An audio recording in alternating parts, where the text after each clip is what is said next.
And hello everyone, welcome to the WAFER Infusion Entertainment Review. It's episode number 23. I'm your host, Thomas, aka MrWartburg. Alongside me, as always, is Mr. Fusion. Greetings and salutations, everybody. And, hopefully now you guys can hear everybody because we have a guest. It's Mr. Nick Schwartz. Hey guys, thanks for having me. I'm excited. Okay, I've got confirmation from the Twitch chat. They can hear us now. Thank you, Trent91, for following. And if you're watching this on YouTube or on the audio feeds, you gotta go check us out at twitch.tv/MrWartburg because we live stream our guest episodes every now and then when they happen. So you should go check that out. So you can watch the shenanigans like me completely fucking up a 10-minute intro and then nobody can hear the other two. Great times. God, I love. Well, thank you, Trenton, for stopping us. Yeah, live content is a blessing and a curse at all times. Oh, 100%. 100%. Yeah. Okay, Trenton says it sounds better. So let's go. If I clipped right when I said live streaming is a blessing and a curse, there's a good reason for it. And welcome back to the show. We're here to talk about sports movies today. We're going to be, going through our top 10, the top 10 grossing worldwide sports movies. Sorry if the audio sounded weird there. That's my throat, not any of the microphone stuff. And then we're going to go through our top 5 sports movies in ascending order as a group individually. And then we're going to maybe throw in some random one-offs we almost put on our list and stuff as we get going. So that should be a very fun time. And the reason we're doing it is because it's 2 weeks away from college sports. And everyone in here's got some sports stuff on. So you guys are going pros and I went college, but it's fine. It's fine. Well, I got my Longhorn t-shirt on. Gotta start. Support the Sark, man. I've got my tattoo. I could never bring myself to do that. Yeah, that was a mistake. I was 18 and at orientation, and I called my parents and I was like, what's the do that would not have you disown me? Okay, so it was freshman year. Where did you go to get the tattoo? Was it right off of, don't say it was right off of campus. It was Atomic Tattoo. Oh, you went to Atomic. Well, I've been to Atomic. They're not bad. Good people. Not bad. Okay. My buddy got a matching one at Diablo Rojo. Nice. Sorry, not to derail us. You could be coaching at Illinois and have a Hawkeye tattoo on your leg. Oh, like Brett Bielema. That's true. All right, so sports movie time. But first, we got to get into what we've been watching, playing, and reading now that we are, I don't know even how long into the stream when we're actually going to start talking about the podcast again. So, Fusion, what have you been up to the last couple weeks since we recorded? Or has it been 3 weeks? When was the last recording we did? I think it was 2 weeks ago because we talked Suicide Squad. Yeah. Catching up on Bad Batch. Liked it. Liked the season finale. Thought it was good. Not a great show. Not like not like Rebels or Clone Wars, but not bad. Went back and caught up. Rewatched season 3 of Cobra Kai just to get ready for that. And then man, I have to bring it up. My trailer dropped this week. Why the Last Man's coming September 13th, man. That looks so good. I did not know Diane Lane was in this. But here's the thing is that they recast the 3 main characters. York Brown, who is the lead, Agent 355, who she is, the person traveling with him on his journey, and his sister Hero Brown. They recast all 3 of them, and they are great castings because nothing towards the previous actors, but especially the guy that was originally cast as York Brown, the lead. I just really wasn't buying him. I've seen him in a couple other movies, and I just wasn't a big fan. But the fact it looks like it is on FX for Hulu, which means it's probably going to be unrated, which it needs to be because you have to get the full scope of the story. All 60 issues. Pretty messed up. Yeah, and it gets dark at points, but it's very eye-opening. It's political, it's socio-political, which is great. And without going into a lot of detail, it's kind of apocalyptic in that it's a world where there are no men except for one man, and his name is Yorick. Well, actually, one man Yorick and his pet monkey Ampersand. They just go on this journey of discovery and rebuilding society with all women. It's a good story. One of my favorite graphic novels. This, you know this, Warburg. We've been talking about I've been waiting for this thing. Since our first podcasts we did back in 2014. Yes, been on this train. When we used to do those podcasts, I've been begging for this thing, so I'm really excited. But the trailer looks phenomenal. It really does. And having that James Brown It's a Man's World in the background, oh god, just playing if you know the story, you're like, oh, this is gonna be so fucking good. So can't wait for that, man. And then cool. I really seriously. why The Last Man will be like what you're looking for next in a comic book IP that's not necessarily very MCU-ish. You know, that DC Vertigo, the darker world of comics. At some point, 100 Bullets will get made. I'll be excited about that. But this was one of my favorite comics. And hey, I'll tell you what, Nick, if you ever want to, just let me know. I'll send you all 60 issues in e-comic format because I have them like archived digitally, and you can just give them a read, man. Might be shooting you a message after the show. That's good stuff. But yeah, man, just catching up on all that. You know. Trying to dig through season 1 of Supernatural. Almost finished. Got 2 episodes left, and then I'll give you my synopsis next episode. Excellent. Season 1. I was gonna bring that up if you didn't, because Nick, I finally talked Fusion into getting through at least the Kripke run of Supernatural. Okay, good. So this is your first watch through. Well, yeah. Over the last 15 years, I've jumped in and watched episodes like here and there, but I've never digged into the whole mythos of Supernatural. Oh, I'm so excited. I want to hear. Yeah, this. so I'm season 1 in. I'm of 2 episodes left, and I like it. And like I asked Warburg, how does the pace pick up? He said yes. Give it the first season, but so far I'm liking it. Yeah, That's am. awesome. Yeah, I think you're gonna really dig it, especially once they get through that. The world building is done in season 1. You finally get into the backstory of their dad and stuff towards the back end of season 1, and then it really kicks off in season 2. Yeah, the back half of season 2 is just fucking awesome. So great. It's really good. Yeah, it's so really, good. It's one of my good. favorite. Like that 5 years is like, man, if you could take a snapshot of how to write a TV show for network, at least given the 22 episode constraints. Holy shit, it's great. So Nick, let's turn to you, our guest. Unless Fusion has anything to add, because he had an and there. No. I was just gonna say, I'm just a lot's going on, and I'm just soaking in all the content I can, man. Really. Yeah, you're on vacation now, aren't you? Yeah, I'm off till Monday. I needed a couple days, man. When you're working 70 hours a week, at some point, you know, you're just like, I gotta make myself take some time off. So, yeah, you should do that. Yeah, definitely. Played a little Rust today on my first day off, and then tomorrow I think gonna work out at the home gym, go for a little bit of a hike, and then probably watch Ryan Reynolds movie, Free Guy. Oh yeah, I watched that, and I can give you my thoughts once we get past Nick. Nick, what do you got?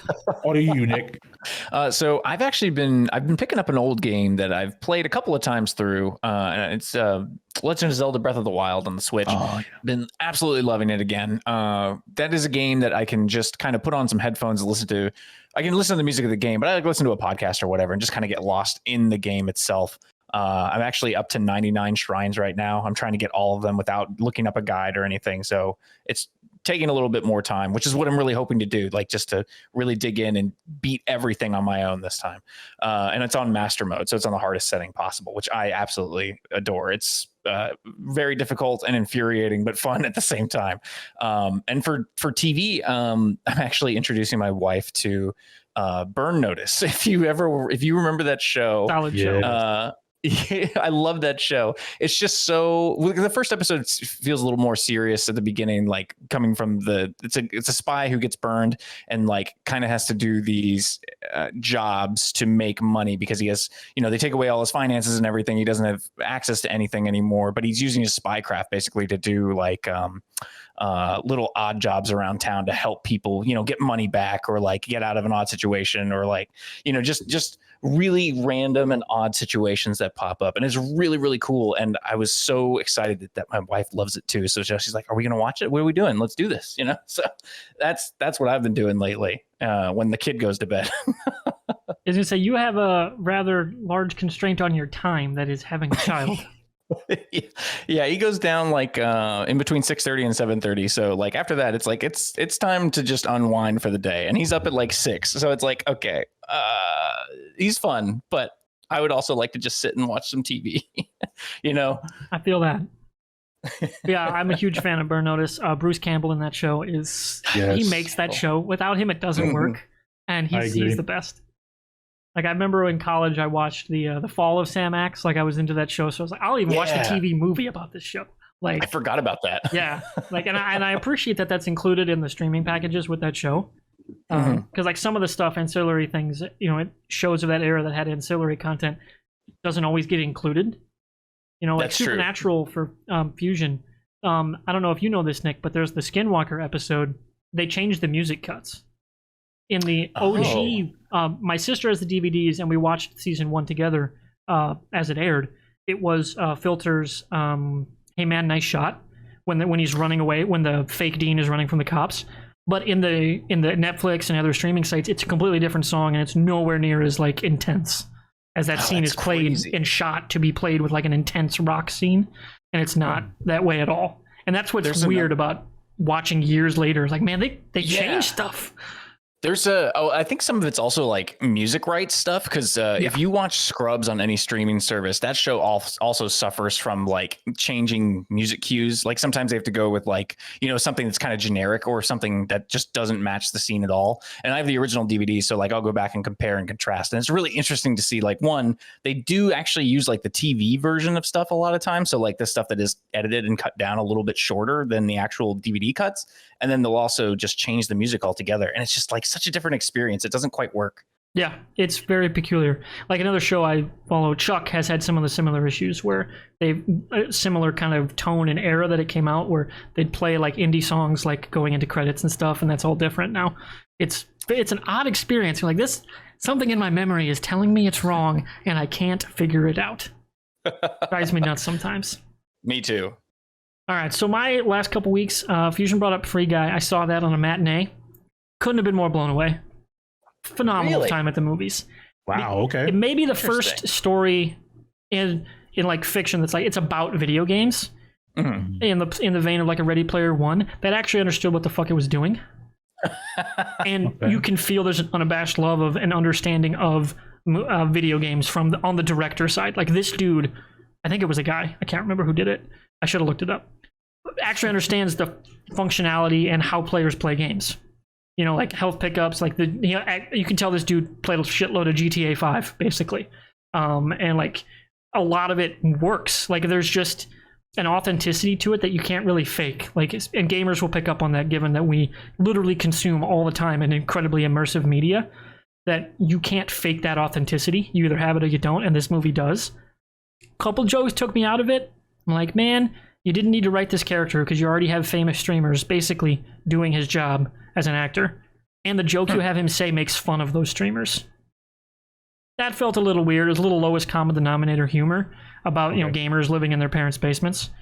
But it's like, hey man, I mean, I got when I really factor up all the numbers, I got like a $4,000 setup, right? Like I'm not like that's, and I'm a nobody. I got 200 followers on Twitch, right? Like I just do it because it's fun. But why make that joke about streamers when you have like Jacksepticeye, you had Laserbeam, I think Pokimane, and Ninja. There's a fifth I'm blanking on. They were in it in multiple scenes, making commentary on what's going on within the game world part of the story. Just weird. Took me out of it, that one scene. The rest was awesome though. Like a lot of heart to the story, and it actually like pulled the emotional response out that you can tell they wrote it to do, but it actually got there, which was awesome. And that's definitely not like, I don't want to say unprecedented in that genre of media, but definitely rare. So definitely a good watch. And of course, assuming you guys are in Texas, so I don't know if you are comfortable going to theaters. When it comes to streaming, definitely check it out. Okay, so the streaming is the way to go on it for sure. Like, all right. I'm in Iowa, middle of nowhere, so this theater is pretty sparse anyway, even though it's a nice one. So yeah, I was comfortable with it, and I wore the mask in and out. So yeah, you're right.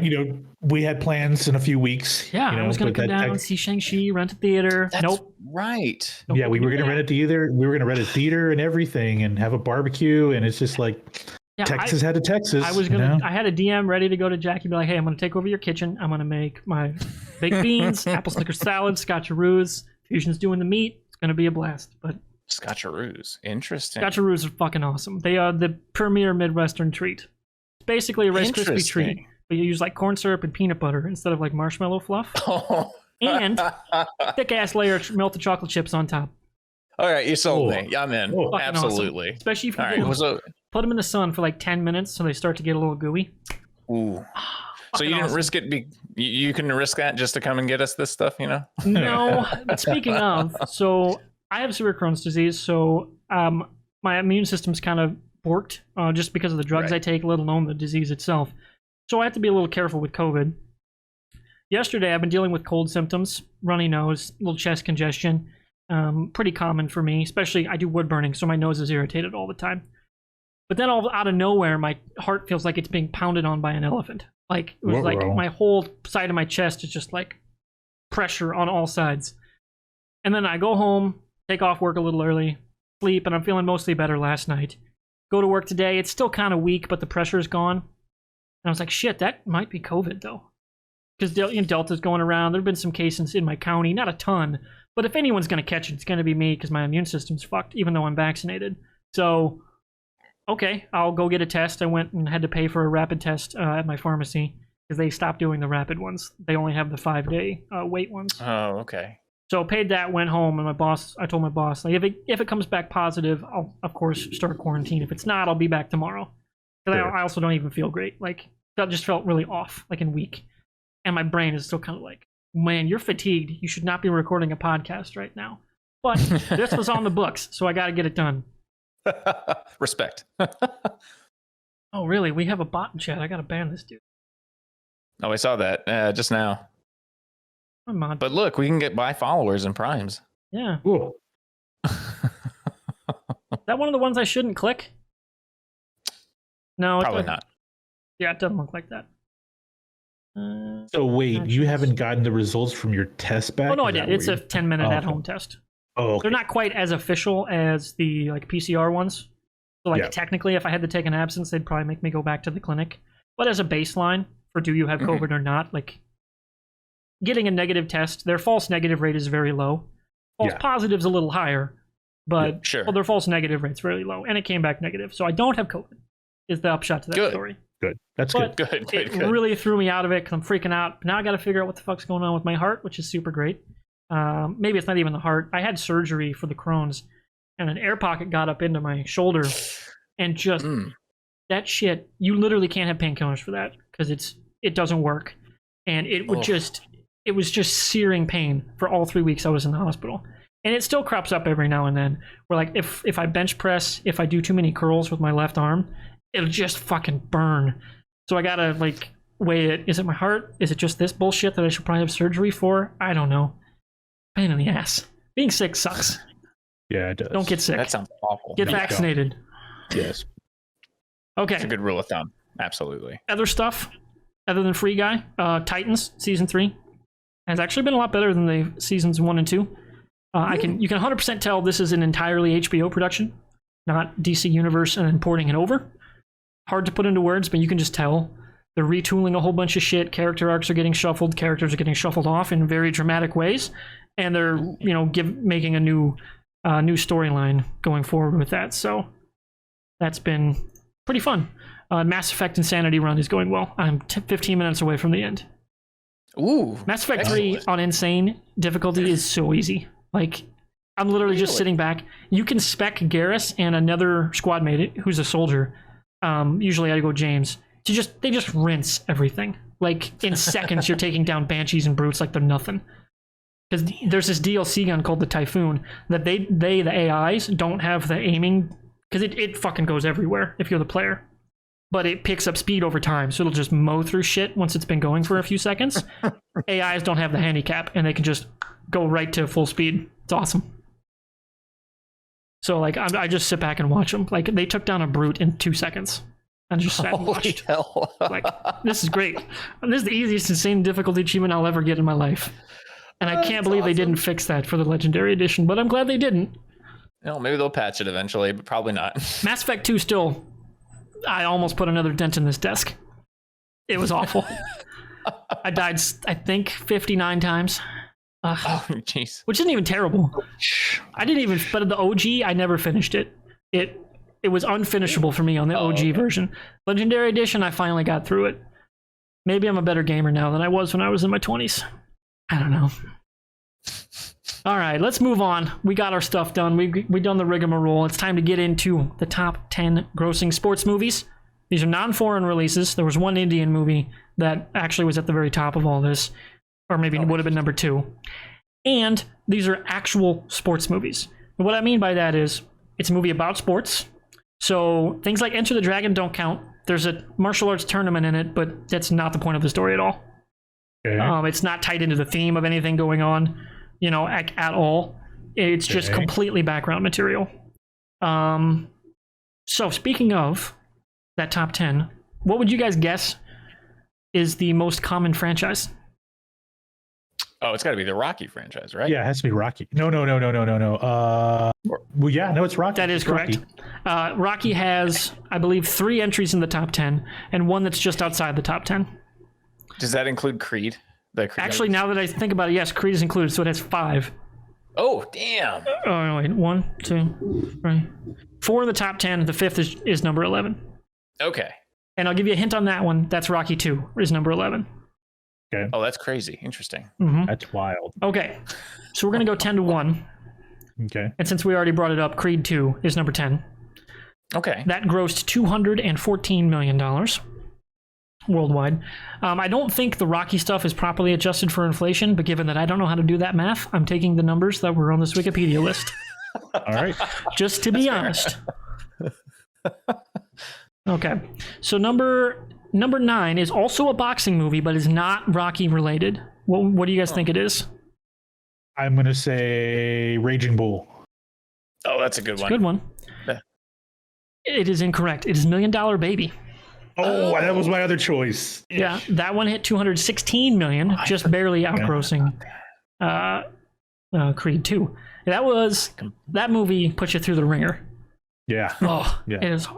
That one would be like, that was right before Clint Eastwood went off the cliff. You know, like, man, that stretch of him, there was like 4 or 5 years where he was like putting out still some just banger dramas, and it was great. Well, didn't he cap things off with Gran Torino? That would be, I think, his last definitively great performance and direction is that movie. Similar, puts you through the ringer at the end. You know, if you've been invested. Okay, number 8, we brought it up. That's Rocky 1, which actually outgrossed Rocky 2. That had $225 million. Mm-hmm. Interesting.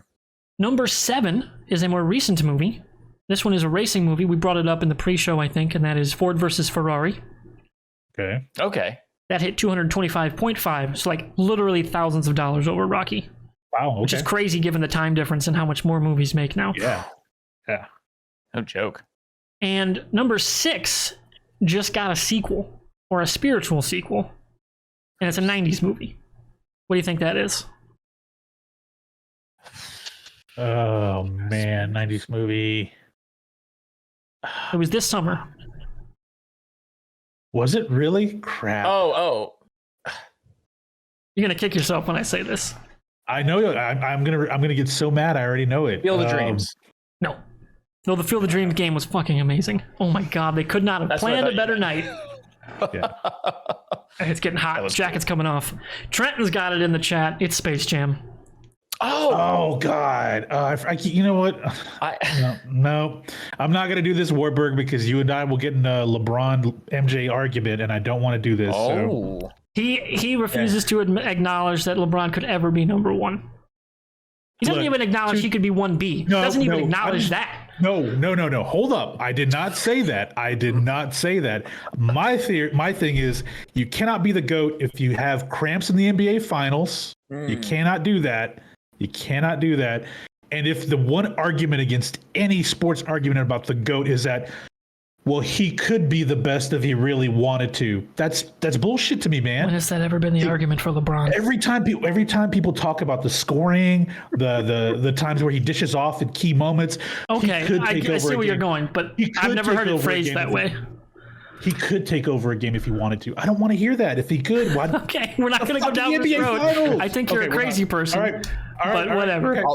Okay. I'll break it just a hair, and I'll say this. I think they're both great, and I think LeBron has the potential to be that spot, but I also favor MJ because I feel like he was just a better shooter than LeBron is. And LeBron, while he can get to the hoop anytime he wants to, I feel like when he goes back to take a 3 or whatever, you're like, I just don't feel the threat unless he gets poked in the eyes first. Then he's in. He's got it. Then he's on. Nick's welcome on this show anytime. Okay. Okay. All right. I'm the odd man out. Whatever. I still back to Space Jam. Okay. Space Jam's number 6. Okay, basketball stuff's now out of the way. Back to the Rocky franchise. Okay. Which Rocky would you say is number 5 all-time sports movies for grossing? For grossing, I'm going to say Rocky 4. 4 is a good guess. Incorrect. It's Rocky 3. Oh, okay. That one hit 270. Oh, Space Jam, by the way, hit 230. Okay. Oh wow. No, because it's got Mr. T, who was huge. Yeah, huge in the 80s. Like at that time. Yeah. Huge. He was the biggest name in pop culture in the 80s. At that point in the 80s. Yeah. Okay. All right. So number 4 is a sports rom-com. But I counted it strictly because sports do play a central theme as one of the subplots. And do you want me to give you who the supporting actor is? No, let me take a wild guess here first. Yeah, go for it. Okay. I'm gonna say Bull Durham. No. Is it that? It's a more classic rom-com. Not. I would say I'd say 90s. 90s rom-com. Oh, okay. It's not for the love of the game, is it? No, it's Tin Cup. Tin Cup. Nope. Damn. All right. Any other guesses? Okay. No. Jerry Maguire. Oh man, God! How do we forget Jerry Maguire? Sports adjacent for sure. It is definitely sports adjacent, and some of the best moments in the movie are the sports moments, like when Cuba Gooding Jr. like wakes up in the end zone. Like one of the most like cathartic moments in sports movies is that moment, and it's so great. How did we forget that? I don't know. Like the cast is amazing. I mean, it's a Tom Cruise movie. How did you guys forget Tom Cruise? Oh God, I'm just like I'm looking at my top 10 and my honorable mention list. Like it's deep. It's like 30 deep here, and Jerry fucking Maguire's not on this list. How did I miss that? Yeah, I think it's the rom-com of it. That's what breaks it for people. But for me, subjectively, on this objective listed, like by gross, subjectively it counts as a sports movie. Where some others didn't. I had to cross off, like, they had fucking Hunger Games at number 1. What? That's not a sports. They had the Fast and Furious franchise. Like, sorry, it's not about sports. It's about family, but it's not about sports. Okay? About family, yeah. Yeah. All right. Now, number 3 is back to the Rocky franchise, which we've already discussed the 2 versus 4. So this, or 3 versus 4. This is Rocky 4. Okay. So it's 1985, 300 million. Yep. So a pretty big movie. Mm-hmm. Now we're up into the rarefied air. It's number 2. This is a football movie. Came out in the late 2000s. What do you got? Late 2000 football movie. When did Remember the Titans come out? That was early 2000s. That was 2000s. That was early 2000s. Yeah. Football. Oh man. It's about an offensive lineman. Oh. Oh, The Blind Side. Blind Side, yeah. The Blind Side hit 309 million worldwide. Wow. And number 1 only came out a year after that. So 2010, sports movie. 359 million. Any guesses? I'll say it's martial arts. It wasn't the Karate Kid remake, was it? It was the Karate Kid remake. Which pains me that that's number 1 on this list. Come on, man. I really think I mean, these other movies, these older movies, adjusted for inflation? I don't think correctly. Okay. I do think if I do the math right, Rocky like the first 4 Rocky would have should be a lot higher. been in the 500 millions range.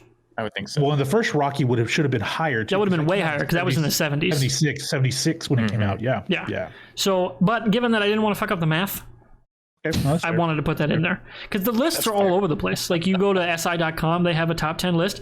The numbers don't match this at all, and they don't match the adjusted stuff either. Like, where are you getting this number? Some do global, some do domestic.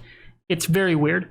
So I went with the global box office, not adjusted numbers, just to throw it out there, just to keep things consistent. Okay. God, that's crazy to me that Karate Kid is number 1. That just, but I mean, hey, Jackie Chan. I didn't even see it. You know, Jackie Chan in a Karate Kid movie, that it sounds so good, and then wasn't. Yes. Yeah. Yes. And the Smiths were still in good graces. Yeah, that was like pre everything going to shit. So. Right. Well, I don't know if you guys know this because Nick, are you a big Cobra Kai fan? Do you like the show? I haven't watched much of it. I have not watched much of it yet. I think it's really good. It's very meta, but it's good. But if you look at the opening credits every time, you'll see Evie, the executive producer, Will Smith, because remember, he purchased the rights to Karate Kid to get his son in that remake. And so he gets an executive producer credit for Cobra Kai going forward. And it's just like, I grip my teeth every time I see Will Smith. I'm like, yeah, you almost ruined this franchise for us, guys. It just wasn't a good movie. Wasn't a good movie. Oh, man. All right. So any other surprises before we move into our top 5s? No. I think it's pretty fair, man. I think so. Although I am surprised, like something like some of those big hits. I guess later on they became like cult hits or something like that. Like I feel like A League of Their Own might be higher, or even Major League or something. But it's interesting to me that the Rocky gets so many spots on the list. Yeah, like the rest, I had a few others that were like pretty close to number 10. Yeah. So of course Rocky 2 was number 11. The Longest Yard, the 2005 Longest Yard. Okay. Hit 190. The Water Boy hit hit 185. That's interesting. And Creed 1 cleared 173.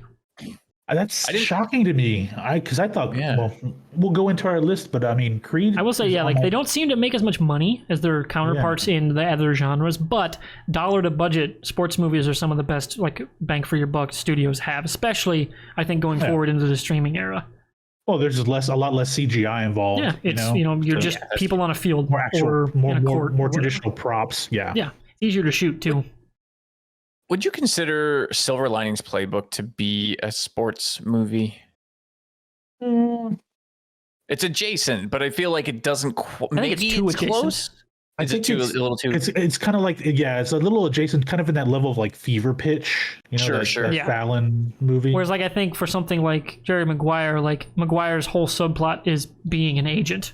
And like that starts go all the way through to the end. So I think it's close. It's tied enough to the plot that it's not superfluous. Like you couldn't just change it and do X thing with somebody else without some major reworking of the plot. So that's fair. Okay. All right.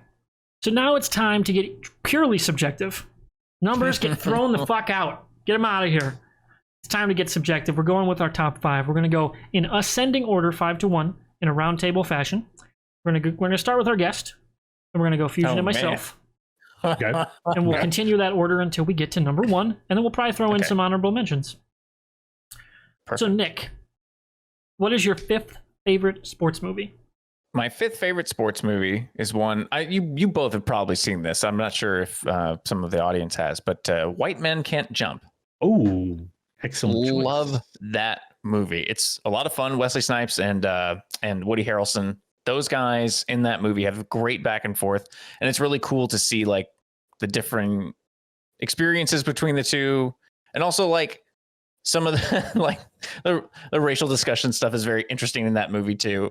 It's just a great like fun movie, kind of about like growing up and coming to grips with everything. I love it. Great movie. Okay, Fusion. I'm gonna be sorry if anybody hears the keyboard. I'm typing this up as we go so I can have a comparison at the end. I like that one. I like that one. It's on my honorable mention list, but great movie, great cast, good music in that movie. Oh, yeah. I mean, just the aesthetics of hooping up on the beach, through half the movie. It's like you can't get any better than that. Number 5 for me, guys. I don't know if you're going to see this one coming, but I got to bring it up. It's a great movie, and the supporting actress is phenomenal in it. The Wrestler with Mickey Rourke is my number 5. I didn't see that one coming. Randy the Ram Robinson. I think if you are a fan of wrestling at all, right now what you're watching with Ric Flair's life and him, coming out of retirement, whatever, it mirrors so much of Randy's story in this movie. And God, it was a resurgence for Mickey Rourke. His face got mangled from boxing, from amateur boxing, and he got a really bad round of plastic surgery. And, they thought that Sin City was supposed to be his bounce back, but it took this one. And God, at the end of this movie, you just feel for the guy, walking around in a jacket with fucking duct tape around the sleeves, sleeping in the back of his van, chasing that dream, that comeback dream in his late 40s. And, if you know anything about pro wrestling and you've ever seen any documentaries on it, you whenever they come across these old wrestlers chasing that dream, still chasing that pop, it mirrors so many of the guys in the industry. Very sad movie. Number 5 for me, man. I really liked The Wrestler. Oh, some of his best work too. I meant to ask, are you watching Heels? Yes, I am. I tweeted about this I watched it on Monday night.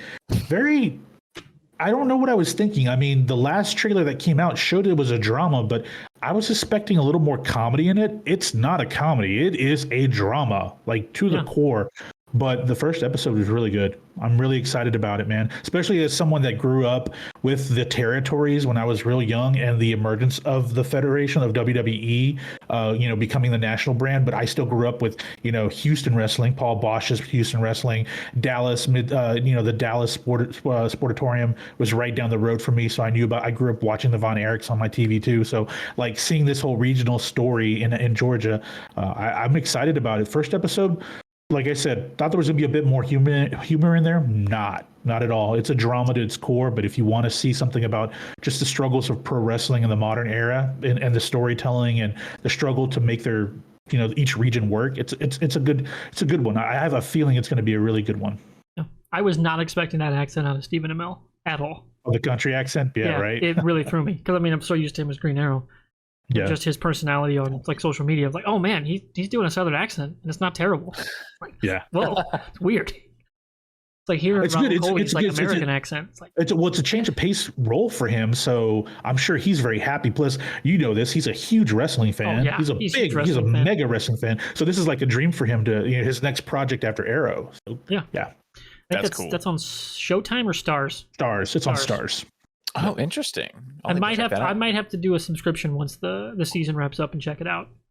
Yeah, it's getting good reviews. Me too. So, all right, moving on. My number 5. I'm going comedy, purely comedy, and going Major League. Okay, all right. It's a movie that shaped my sports comedy, what I think is funny about sports movies. We would watch this every year for baseball, all the way from middle school through high school. We'd have a lock-in for pitchers and catchers, and we would watch Major League, and we'd just put that on, start the night, get pizza, and watch that movie. And we would do the whole, the leg cross thing in the dugout in the middle of games and stuff. We would do all of that because we were kids who grew up in small town Iowa. So generally with the dawn of the internet stuff, we were a little behind. We didn't get some of the newer stuff. Major League was that shit was amazing. And it lasted all throughout our childhoods because for most of us, it came out before we were old enough to really understand, comedy movies. But it is something that stuck with it. Just everybody in my small town with 80 kids in our school, everybody knew that movie. And it was awesome. I just enjoyed the shit out of it. And I will put it on and watch the end with the suicide squeeze play that they do at the end every time. Yeah. Fucking awesome. Okay, that is mine. So number 5, we've got Major League, White Man Can't Jump, and The Wrestler. Each of us individually. So we're going on to number 4. Back to you, Nick. All right. Okay. So I went with one that I think is really popular and actually one that I feel like a lot of people, obviously people know about this movie, but I feel like more people found out about it, especially younger people found out about it during quarantine because it was what do you do? So, and this one I think was available on streaming at the time. So A League of Their Own is what I'm going with at number 4. Okay. I love that movie. The relationship between the sisters is outstanding. I love the story of coming together to make this league during, this big war crisis, and Tom Hanks, and probably one of the roles really before he became Tom Hanks, you know what I mean? Yeah, it was his last reel before he really hit it big. And this probably may have been the beginning of it even, but playing the drunk guy, manager who, starts out as a hard ass and comes to love him at the end. And, of course, the iconic "there's no crying in baseball," which I think everybody quotes at some point in their life, right? To someone that even if it's not about baseball. Great movie. I absolutely love it. It's my number 4. Okay. Fusion, what you got? All right, man. I'm going to hit the ice here. Got to go with Miracle at number 4. One of the greatest sports speeches. One of the greatest sports speeches that you could ever quote. Leading up to the gold medal game. But, I was a wee lad. I'm talking about I was a toddler when in 1980 when USA won the gold medal.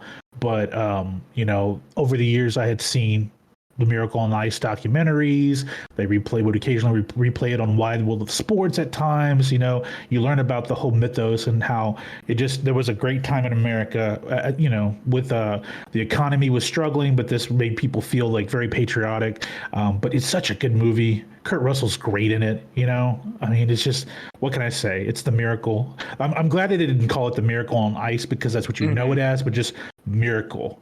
Just like, with the Vincent Papali story, that Disney movie, Invincible. It's not just Invincible, the Vinny Papali story. It's just Invincible, just miracle. And you know what they're talking about. Great movie. Number 4. Okay. So Nick's League of Their Own. Fusions is Miracle. I'm going back to comedy. Okay. Because I love me some sports comedies. I'm going with The Replacements. Oh, wow. Okay, that's enough love for how fucking awesome I forgot about that movie. It's so great. Like the opening, like you immediately buy in that this dude is still obsessed with football, and like that's part of his story is that he never got over it. With Keanu Reeves, of course. Great Keanu movie. It's a great Gene Hackman movie. You've got vintage Pat Summerall and John Madden. But like the whole strike story is actually pretty well done with the NFL strike, because I think that's what spawned the plot of the movie was the 90s NFL strike, and it's fucking hilarious. You've got I'm blanking on Orlando Washington is one of the wide receivers. Orlando Jones, that's his name. His character's last name is Washington. You got John Favreau plays a linebacker. Absolutely insane. Right? He breaks his nose all the time. God's you got the fat guy touchdown scene, like there's so many awesome moments in that movie. And then it caps off with your, it's a vintage, underdog story where they win at the end, but then lose because life goes on. Great ending. I loved it. One of my favorite movies. Okay. All right. Now we're up into the top 3. Back to Nick. I just realized I left a really good one off my list, but I'm going to make it an honorable mention later when we talk about him. I will say that this third one, I've seen a few times now. I saw it in the theater, so it's a more recent movie. I know I told you before the show that I hadn't seen a lot of them. So my number 3, I'm going with I, Tonya. Okay. Which I don't know if you saw it, but it's the way that they shot it's really cool. All the characters or all the actors in the movie are basically playing are basically doing like interview sequences that were real and are like sitting down with the camera and sitting as if they were the actual people who did it. So like they're doing those interstitials in between like certain instances from Tanya's life and like incidents with her boyfriend and her mother and back and forth. Like the way that it's shot, and Margot Robbie's performance in it is really good. And Sebastian Stan too. He's a super creep in that movie, but Margot Robbie in that movie is outstanding. And like the way that they're able to meld I'm guessing through some kind of CGI technology to like whoever is skating in these instances is pretty seamless. It looks really good. And it looks pretty real. Like in the shots are basically, kind of following her as she's skating around and stuff. But it's dark, but it's lighthearted at times and kind of fun. It's just a really well done movie that also sheds light on the whole story leading up to the incident with Nancy Kerrigan. So it's like, oh shit, the way that they put this together is really good. So that's my number 3. Nice. It's a good choice. I guess I'm going to show my age here on this panel, guys. It was and still is Robert De Niro's only Oscar victory. I got to go with Raging Bull here, the story of Jake LaMotta, man. I mean, Scorsese, there are plenty of movies he should have won an Oscar for. We know he got finally for The Departed, but I think he should have won the Oscar for this one, 1980 film. Such a good movie. De Niro is wonderful in it because it's a sad story, very much like The Wrestler. And I'm sorry if I'm depressing folks, but when I think of these, there's a lot of tragedy with a lot of these big sports characters. When you start reading biographies about so many of your sports heroes, you learn about their flaws, And as a quick aside, I better not find that shit out with Bob Ross when Netflix releases that movie on him next month. They're setting us up. It's got to be a swerve. It's got to be a swerve. Oh no, he's the best person ever. Like, it's got to be that. Because I mean, they don't really tell you, get ready for. They're just like, there is a dark side to the story, not to him, but to the story. So I think it's a swerve. But most of our heroes, especially sports heroes, are flawed individuals. To them, especially so many before the turn of the century, so flawed. Jake LaMotta, the guy that would just basically damn near kill people in the ring, even though he wasn't like a very physical fighter. He was just a bully in the ring. And, De Niro was great in that. Scorsese's, the score was good. Yeah, I really like this movie, and from time to time, I'll just, if I really think, okay, I want to watch a boxing movie, and I love Rockies for what they are, but I also know that the later films are very pulpy, so I'm not a big fan of those later films after two. But You didn't I like go him back every now. basically ending the Cold War? Oh God, man! I mean, you know what? I was a kid when that happened, and I will tell you, Vince DiCola soundtrack, Hearts on Fire in there, good. great. You know, just so much stuff. But like, just him running in the snow while they show the evil, dark Russian taking, like, just juicing out of his. When you find out Stallone was probably juicing more than Lundgren ever was, you know, to film that movie. Yeah, I have to say Raging Bull, man. That's my top three. Number three here. Yeah. Okay, I'm getting back into dramas here going forward, but I had to put comedies on the list because sports comedies don't get enough love, especially when they're done well. There's some, not so great ones, but the great ones don't get enough love. Mine's also a boxing movie. That's Cinderella Man. Okay. Which was Russell Crowe and was it Tony Scott or Ridley Scott? One of the Scotts. Ridley Scott, I think. Now, coming from a guy who's American history buff, I have an American history education degree.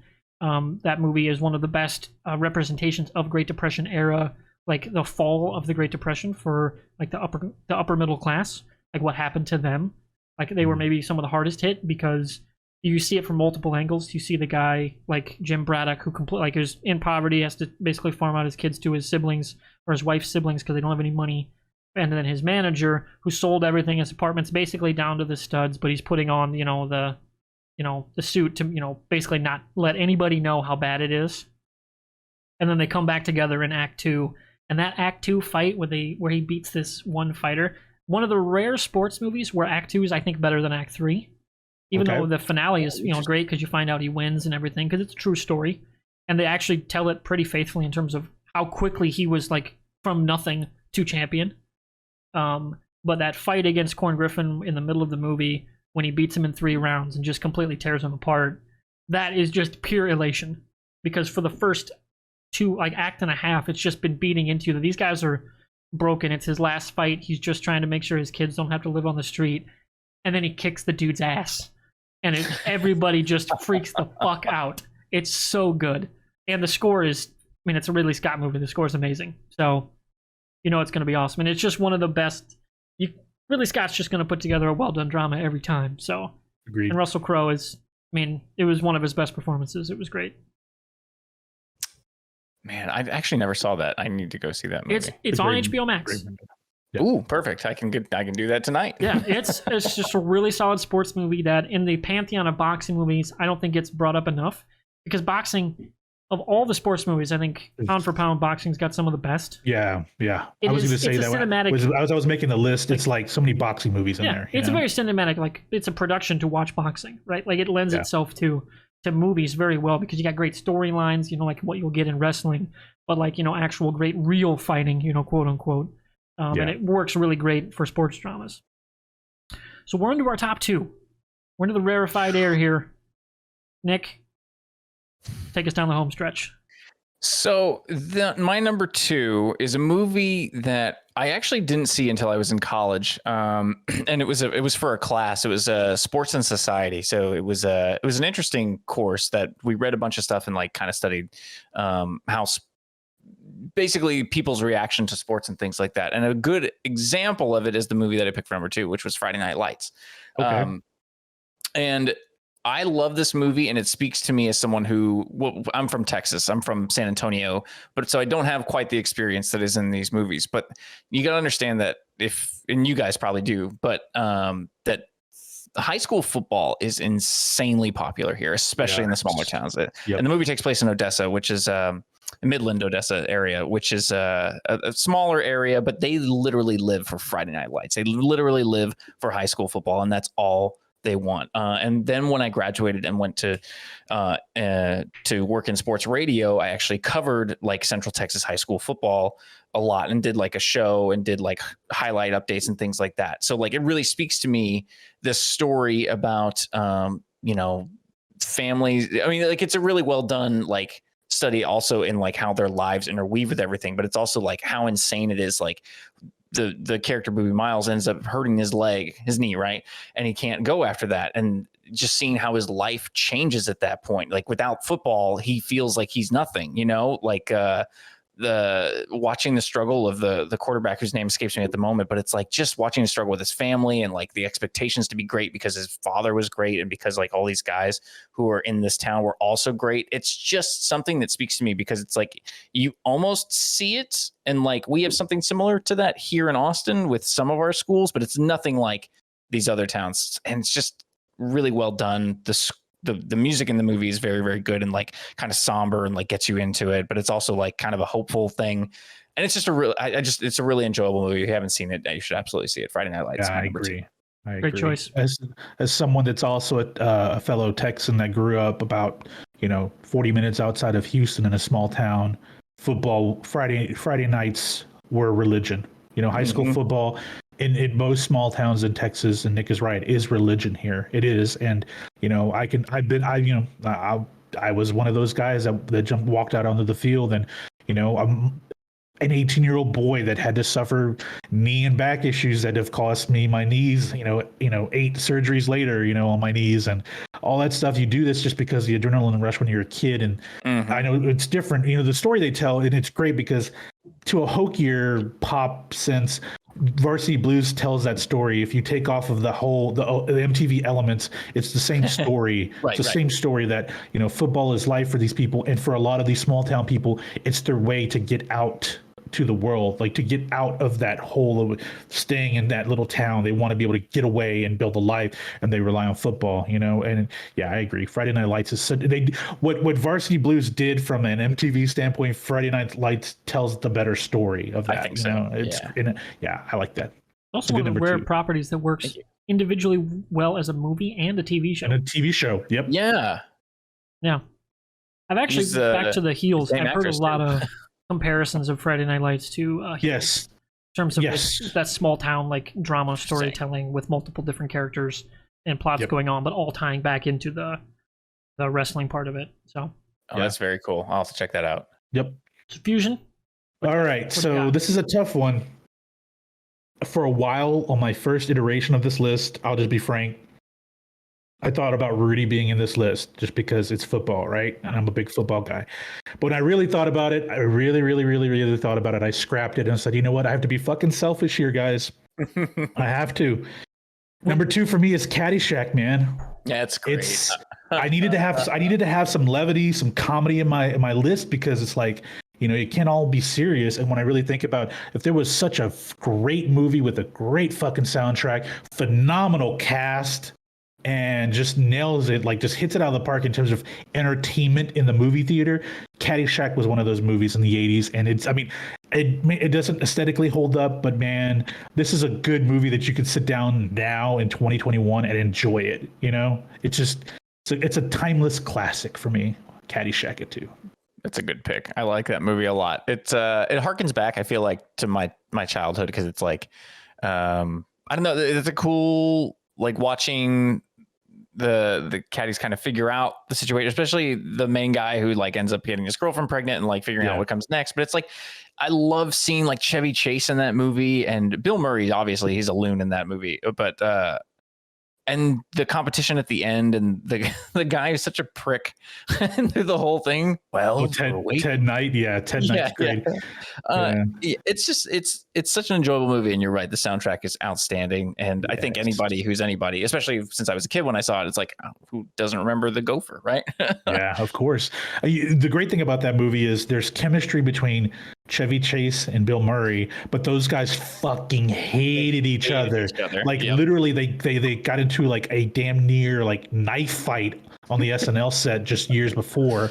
But then they show up, the camera turns on, and there's just charisma and chemistry between both of them. Ted Knight's great. Rodney Dangerfield's fucking hilarious in this thing. I mean, there's just so many things. The pool with the Baby Ruth bar inside of it, the whole poop thing. It's just like, there's just so many elements of this movie where it's like, it's just so good. And what was so great about this movie, they completely shit the bed in that sequel, man. It was so bad. So bad. It's bad. It is bad. I mean, too bad. It's worse. It's like Major League Oh, Two is not man. a good movie. It's not. It's like Major League 3 bad. It's Yeah, like Back to the exactly. Minors Oh bad. God, the It's that Scott bad. Bakula one. Jesus. Yeah. Why'd they it's have to do that my bad. twins dirty like that? God. Right. Caddyshack, guys. I mean, like I said, I did my first iteration of my list, and I was like, Rudy, great fucking movie. I love it. Very inspirational. So much to love about that movie. Great cast. But I was like, look, I have to be me here. I have to throw some of my personality in this, and I like I love comedies, and I was like, I love Caddyshack. I love it. I watch it like maybe 2 or 3 times a year. I just throw it on to watch it just because it's Caddyshack, man. Number 2. Good pick. Same thing with the comedy. Like that's why I have Major League there, because I will still use this guy's dead. We'll cross him off the list then all the time. I use it way more than just sports references. All right, so we're up to the number 1. Or no, I got to give my number 2. Sorry, number 1's I got ahead of myself. Sorry. Yep. My number 2, going back to football. Remember the Titans. Good movie. Good It's a movie. good movie. It's like, for me, it's a great Denzel performance, like him as the Coach Boone character. I'm blanking on who plays the supporting coach, the defensive coordinator. I know his name. My brain's still borked, but I know his name. His performance, like as the conflicted, like, I was supposed to be, number 1 and now I'm not, kind of arc that he goes through. And then at the end, when he throws away his chance at the Hall of Fame, those kind of moments. It's very Disney. Don't get me wrong. It's nowhere near as like visceral or real, like as something like a Friday Night Lights.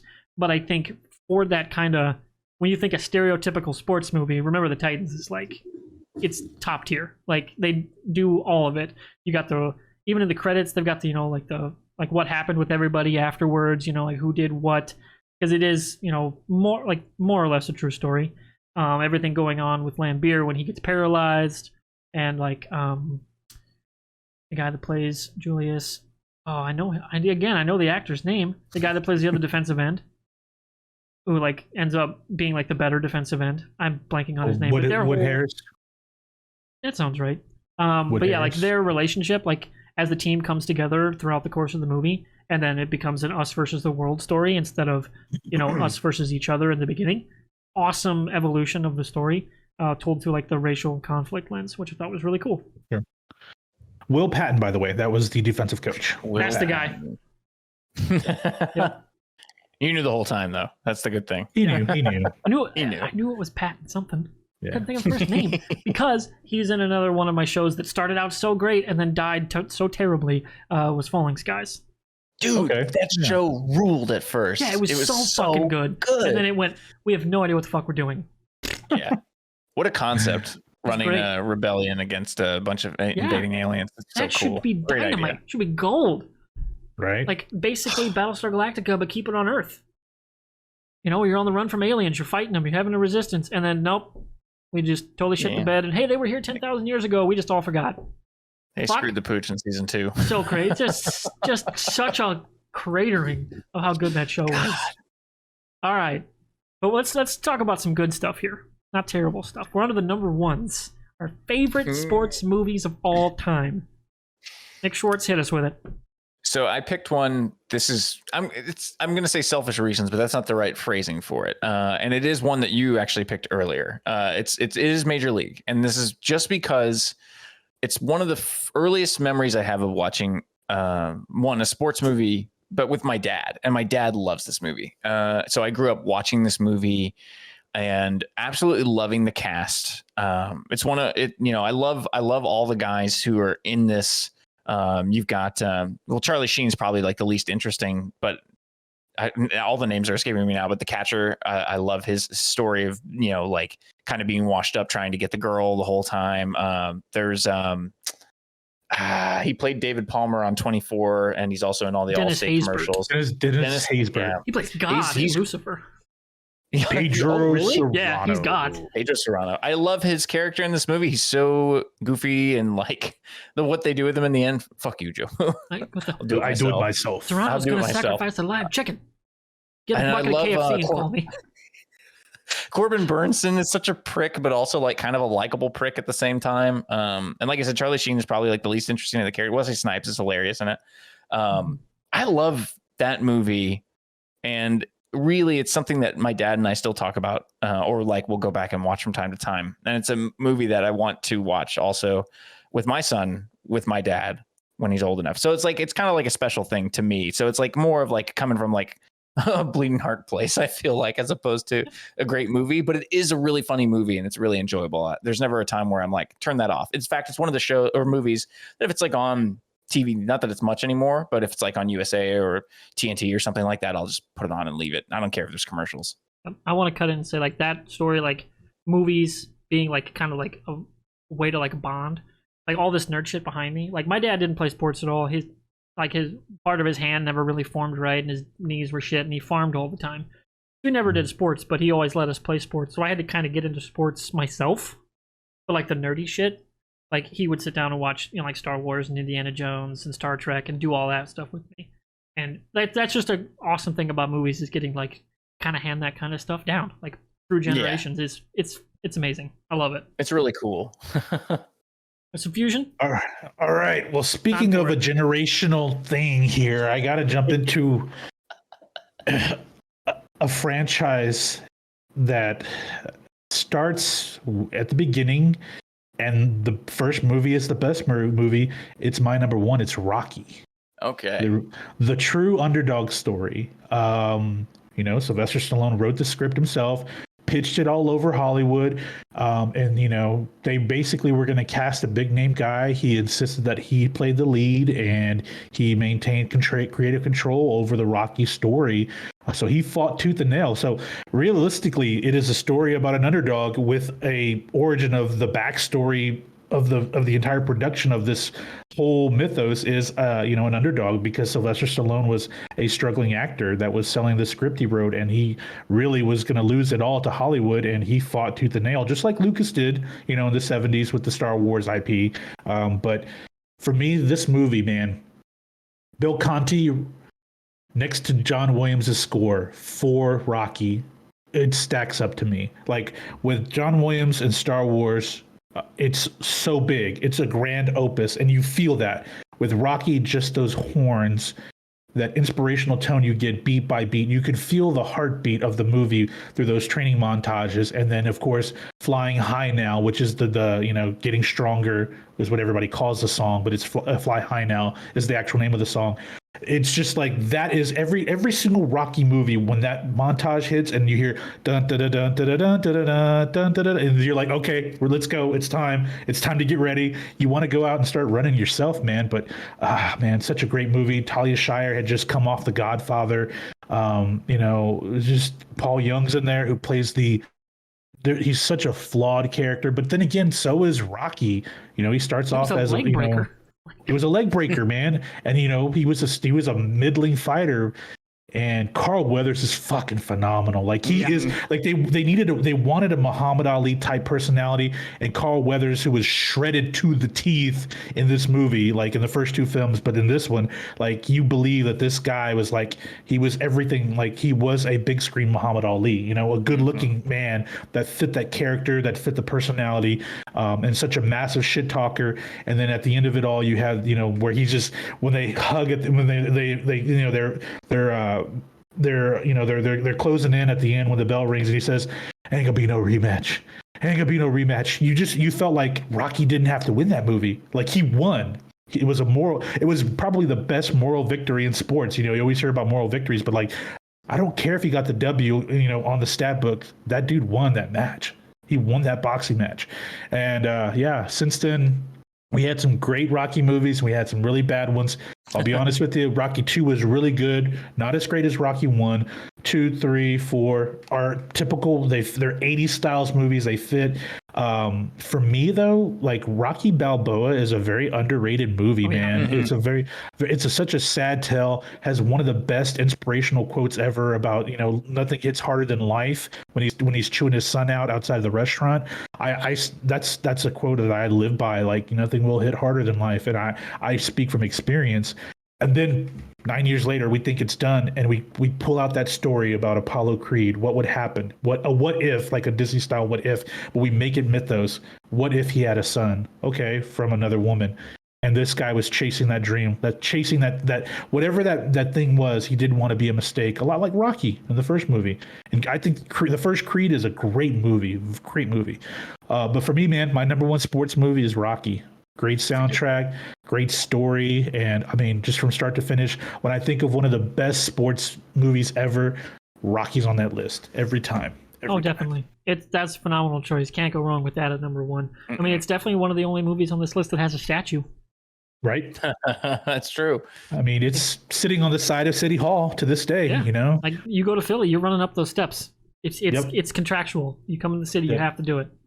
It's like a city's identity too, I feel like. Yeah, like it so crossed the pop culture barrier into just not just mainstream, but just culture, like our society. The story, it was the Rocky working story. class. Yeah, the working class man. All of it in a way that really one of the few things in life that does is sports. And as a movie, it tapped into that so perfectly.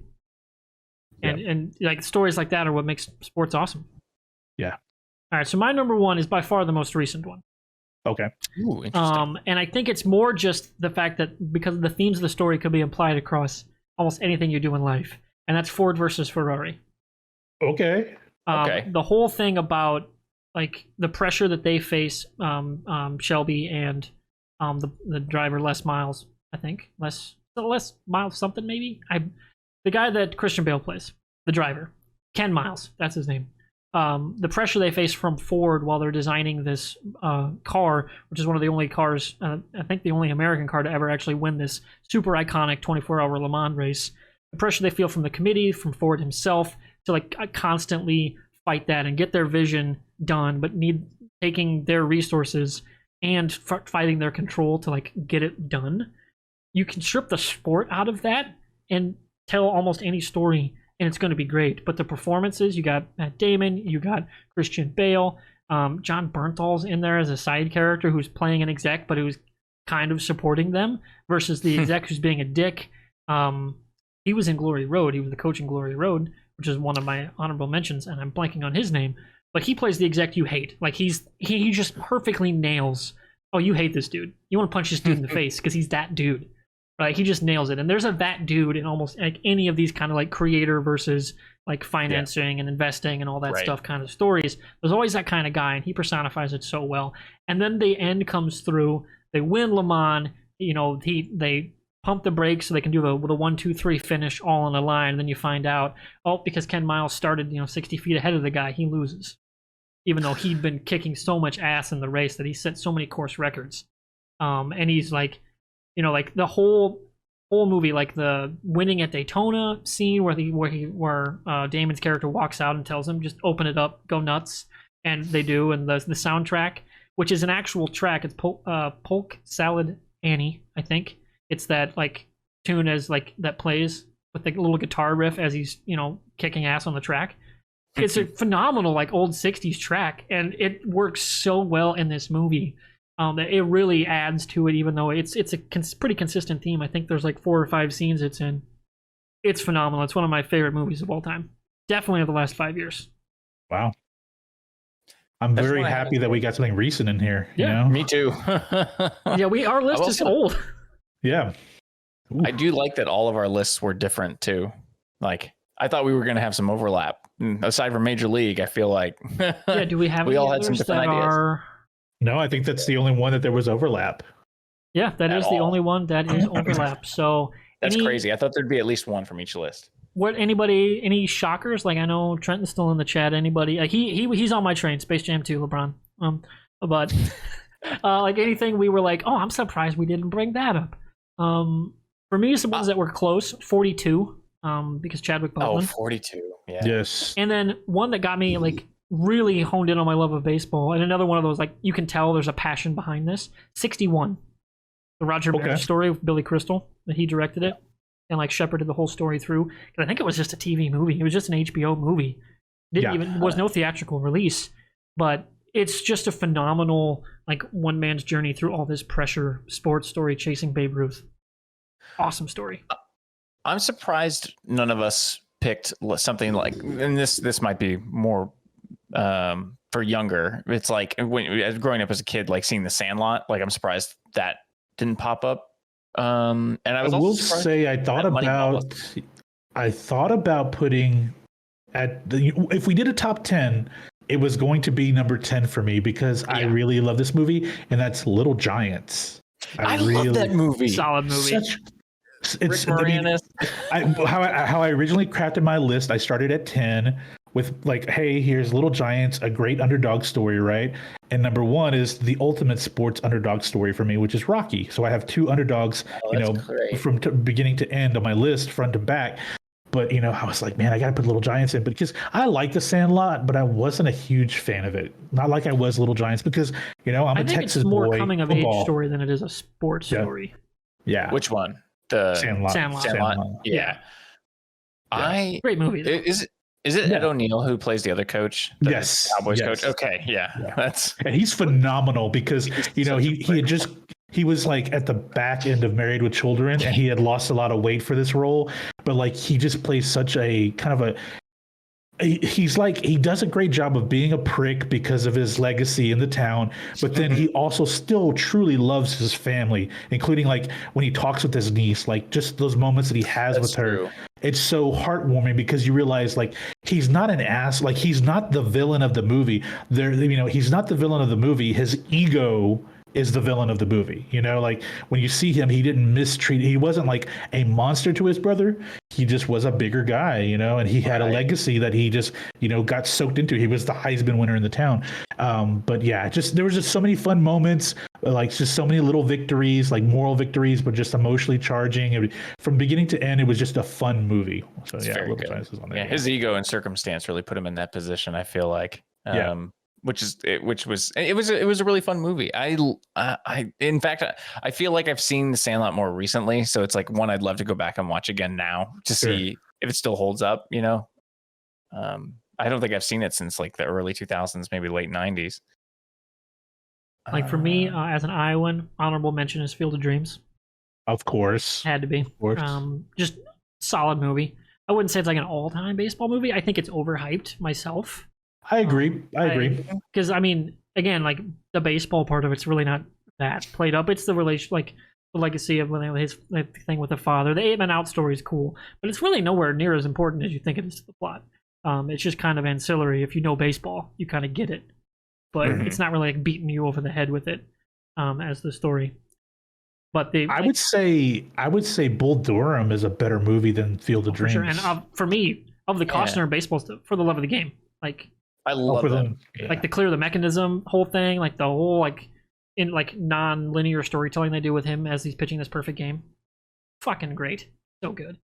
It's really cool because you're so like into the story of this perfect game that is happening. And you're like, you just want to know more about it, but it's like the flashbacks too are also giving you context for how he is there. And it's like as much as I want to see what's happening in the perfect game, I also want to know how he got there. What's the situation? Why is he like this in his head right now?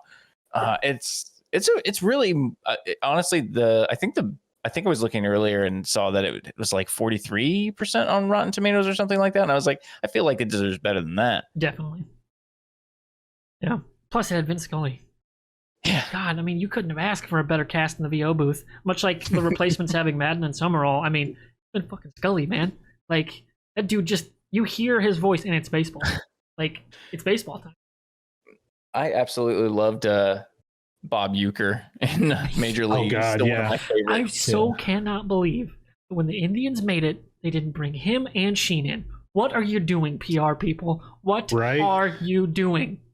They were campaigning for it. It's like Burton got Jeopardy. Great. We should have got that for Sheen and Uecker with the Indians in the series. So just such a missed opportunity.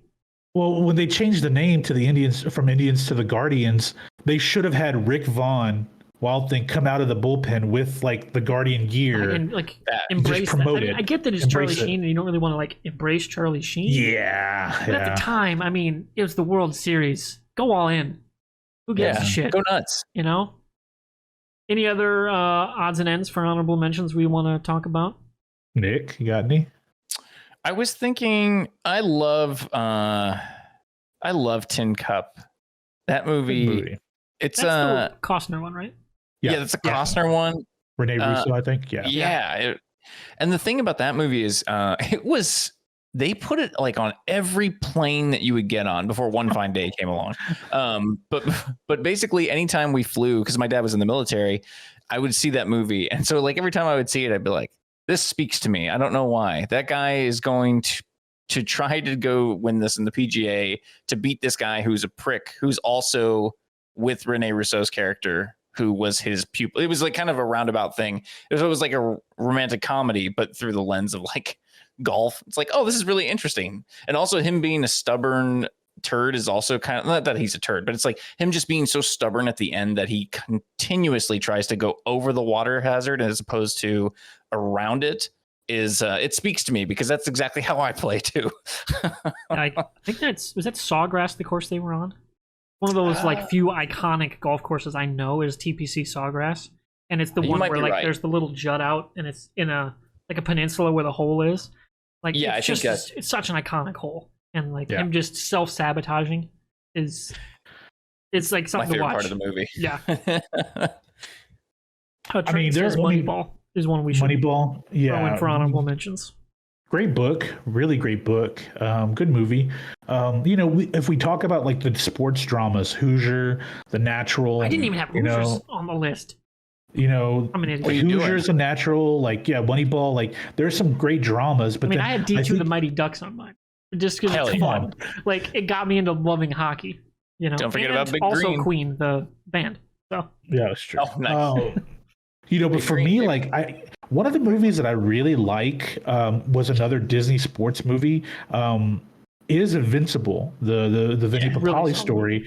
Great period piece, tells you the struggles, of living in Philly at that time, and Dick Vermeil taking over the Eagles in the late 70s. The only big problem I have with it, and I know this is the reason why it wasn't a huge movie, was because Milquetoast Mark Wahlberg was extra milk toasty in this movie. He wasn't oozing of charisma, and if he just had dialed it up a little bit in terms of like personality, I think it would, because like the supporting cast, I just don't think that's in him physically to do.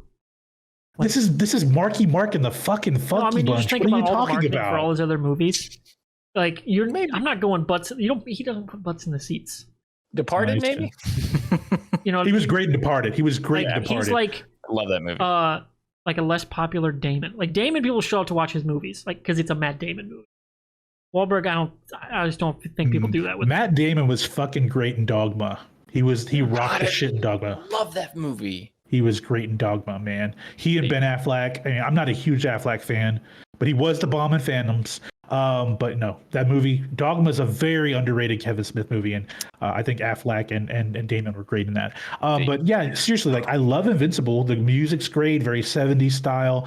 I'm a huge fan of Elizabeth Banks. I love her fucking laugh. It's one of the best Hollywood laughs, it's just there are moments where you feel the grind, kind of like with Rocky, like we talked about the working man. Could relate to it. Invincible could have been that. I just think that people really, at the end of the movie, I just think had they cast someone else other than Wahlberg, it would have been a great movie. I just think he was just a guy you really couldn't feel for, I mean, even though he gets shit on through the beginning of the movie, and then he's, all of a sudden he makes the team, and it's a grind upward.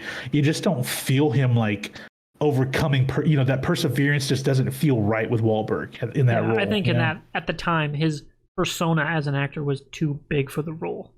Yeah, like to sell the underdog component of it. Yeah. But but everything else about that movie I liked. I really liked. Like that story is awesome, and it's like for me as a Vikings fan, there's a similar story. Of course, Adam Thielen, guy who in the draft, like he didn't get drafted, didn't get undrafted free agent, had to go up through a public tryout basically, and then he was one of the best wide receivers in the NFL for a few years. Don't know if they would ever tell his story now post-vax, him being anti-vax and stuff. So we'll see where that goes. He had a shot. The Vikings have had some issues with that. I'm going to be our quarterback and be in a plexiglass fucking bubble during our coaches' meetings. Like, what is wrong with you?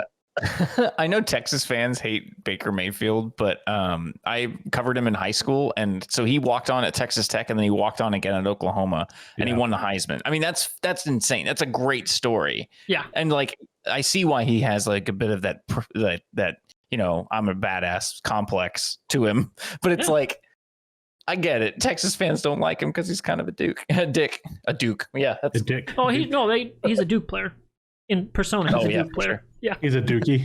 yeah. That's such a great analogy there, man. That he's a Duke player. I like that. Even worse, he's a Duke lacrosse guy.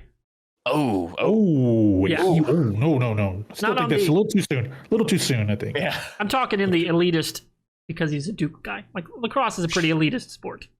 That's what I'm going for. That's fair. Okay. Rest of my list, of course, I had Creed, Rocky IV. I had Goon, actually. Goon. Goon, yeah, that's great a good hockey, one. like comedy, R-rated Sean type William stuff. Scott, right? Yeah, Sean Yep. Scott. Yep. Jay Baruchel plays his friend. Trying to think who else is in that I know. Any big names in that? I don't think so. Liev Schreiber's in it as like his Goon 3, rival. right? Yeah. He's actually in the first one. Oh, is he? Okay. And then he's more in the second one. Okay. Yeah. He's just like the kind of the end boss of the first Goon. Of course, I had D2 the Mighty Ducks on there, movie. like I said, because it just got me into hockey as a kid. First Mighty Ducks I was a little too young for, just by a couple of years. And then D2 being a Disney movie, my parents bought it, and we would just watch it on loop. Just fast forward it right to the scene where they change the jerseys in the championship game and play from there. What we would do. Please tell me that you hated D3. That was the most illogical movie It's ever. so fucking crazy. Like, dude just shows up in the third period. Is like, I'm gonna play. Like, I got my scholarship, even though I've missed 99% of the movie. Let's go. Like, it's just crazy. I mean, I only ever watched it because I would go back and watch it because I actually like Josh Jackson as an actor. But that's really the only reason to ever go back to watch that movie because it's garbage. It's terrible. Anything else on your guys' list we didn't hit? I had Dodgeball on my list. Ooh, Just because that movie is hysterical. It's not, I mean, like it's sports. I feel like that's a little sports-ish adjacent because it's like, do you count it? I would say but also it's like, it's about, that. yeah, it fits. And I love the cast is Ben Stiller basically picks up where his heavyweights character left off.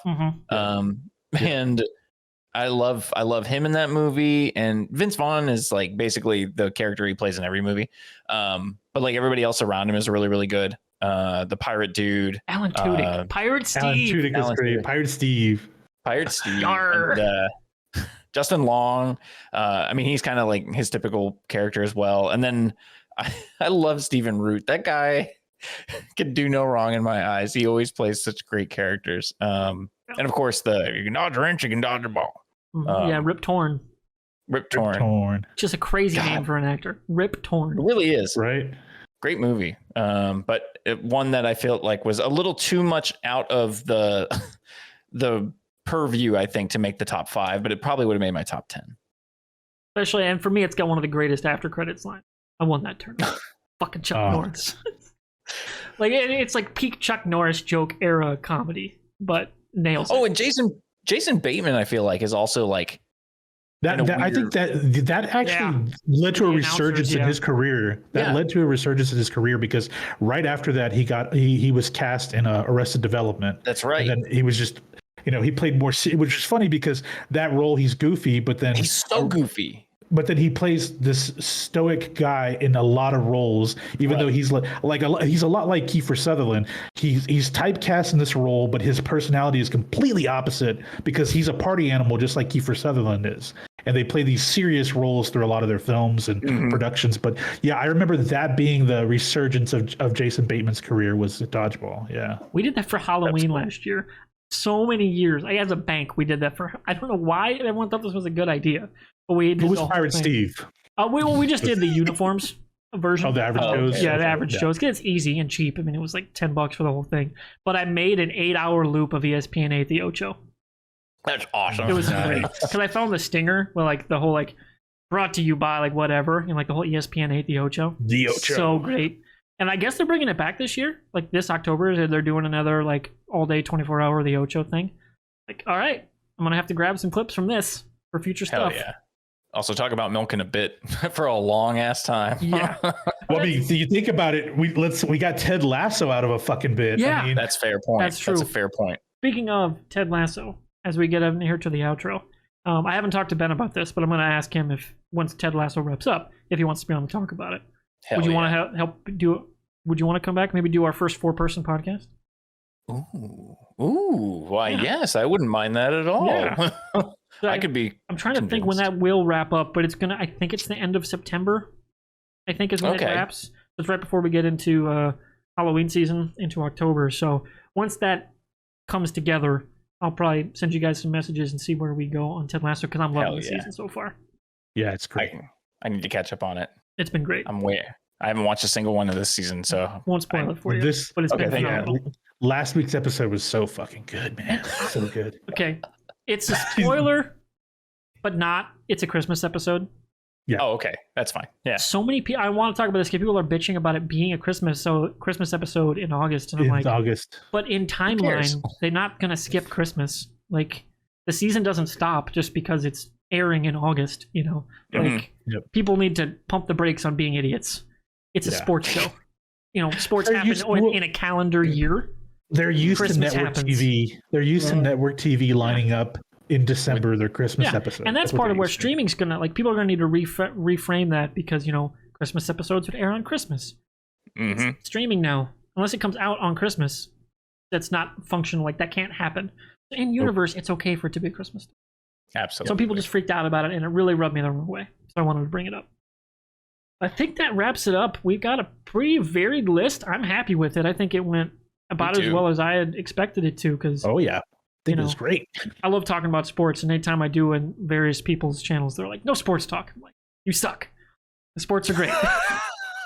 Like, sports rule. The other day, I was dicking around with Caladino and Chloe's chat, and we were talking sports, and she's just like, "No sports, or I will ban you." I'm like, fine, this sucks. What I love is, if you're a part of the Rooster Teeth community, as soon as you start talking sports, everyone goes, "Uh-oh, sports ball." Yeah. Like that's the way of saying, here we go with sports talk. It's like, "Uh-oh, sports ball." Like, really, guys? Come on. Say, in a Twitch chat I said, where I had one of my best sports jokes I've ever typed out, and it was talking with Christian about how Danny Green is the dark chocolate of shooters. Sometimes he's super clutch. Most times he's dog shit. And it was awesome. He's 100% cacao. You know what I'm saying? Exactly. Sometimes it's exactly what you want, and he's super clutch, and he'll nail it. And then when you pair him with stuff that has no business being paired with dark chocolate, you get garbage on a court. It happens. He's got more rings than Kawhi. That's true. That's very true. That's why I love those stats. You know, it's like guys like Rick Fox have how many fucking rings, and it's I know, like crazy. But anyway. That's, I think, going to wrap it up. We've been going, what, an hour 40 for the stream? Yep. But the actual recording is going to be a lot shorter because we had some major tech problems. But that's been a really awesome episode. Thanks for hanging, Nick. Yeah, thanks for having me on, guys. I really appreciate it. Of course, if anyone's watching this on the YouTube side, his Twitter handle's right above his head, so you should go follow him. He's good, you know. Please do. And also go follow him over at Broadcast Bunch, where they do a whole bunch of streaming throughout the week. I believe this coming week is the wrap-up of your Frady Bunch, right? Our Frady Bunch, where we play horror games. We have the whole series video on demand available now, and we'll be bringing it back in October, when I think it'll be a little bit more of the spooky time. So, and we're also looking for games that are really, really terrifying. So if you have any suggestions, feel free to tweet them at me too, because we're all cowards, and that's how we roll. And they also do scary alerts for bits, and I may or may not have already bought $5 worth of bits for Sunday. Oh shit! You scare the hell out of us, man. I try so hard to be like, okay, they're coming to a door. I copy and paste the cheer command. That's how into it I get. Timing is excellent, by the way. Might I add? It has made me. I think I've hurt my back a couple of times jumping out of the chair. There have been a few I've clipped where you're just gone. Like, I do it, the alert goes, and Nick's just gone. Like, off the chair, it's spinning, he's on the floor. All right. Well, that's going to wrap it up. Thanks, as for any other closing thoughts before we wrap up our number 23 episode? I love sports movies, man. Sports movies, man. Don't let anybody. If you don't want to talk sports, like Trenton's, like, I appreciate normal sports talk, and I'm like, exactly. Like, sports are pretty normal. All right, it's fun to talk about them in nerdy spheres. But also, speaking of what Trenton brought up, when are we getting the? So what if I told you the Rocket League Dennis story? I want to get a supercut of you guys saying that on your streams. Like, what if I told you? You guys say that so much. I'm like, I really wish I had the recording and I could supercut that and then like cut it in with the 30 for 30 intro. Like the Tom Rinaldi style. I started doing that like when those started coming out. I was like, what if I told you a story that wasn't very interesting? It's like, but then I took it and was like, what if I told you that I fucked up real bad? Yeah, it's great. Oh, I love that. Only if you tell the story just like the 30 for 30 Bo Jackson. Every time you tell an event, there's an animation, like a still shot animation of each event as it happens. I got to get a couple of people on the line to help me. Yeah. All right. Well, that's going to wrap it up here, everyone. Thanks for listening. If you're watching on YouTube or on the audio feeds, thanks for subscribing. Leave a review and a like wherever platform you're on, whatever interaction you can do. Let us know what you think of the show. It always is fun to hear. And of course, if you're over on our Twitch channel, thanks for hanging out during the chat. Like I know Nick followed during the streams. Thank you. Trenton's been hanging out. Thanks for hanging, dude, and letting us know when we had our audio issues. I certainly appreciate that as the guy that has to edit this. So that's one of the reasons I like streaming when we can, because live feedback is way better than, oh shit, 3 hours later I fucked up. Damn. That's a real pain in the ass. Saves you some time too. All right, so number 24 is going to be in a couple of weeks. I'm hoping to line up another guest for that actually, but it depends on who can go see movies, because Shang-Chi and the Legend of the Ten Rings is coming out in theaters. I'm probably going to get to go in theaters. I don't think Fusion is, and it's theaters only, right? I'm pretty sure it's theaters only. They're not doing premiere access, so... Well, there is a local drive-in. I may have to hit that drive-in up if they're going to show it. That is something I would like to actually do. Iowa doesn't have drive-ins anymore. We have one within 3 hours of me. There's a mobile drive-in here, and they show older movies, but sometimes they'll show new releases. So maybe they'll show a new release. Or you know what, Warburg? I may go crazy and just rent one whole theater for myself. Jesus Christ. 20-seat theater so I can know I'm social distancing from everyone. Oh, that would be crazy. That would be crazy. I'll take the top row. You take another one. All right. Well, that's going to do it here. Thanks everyone for hanging, and we'll see you in a couple of weeks. Bye.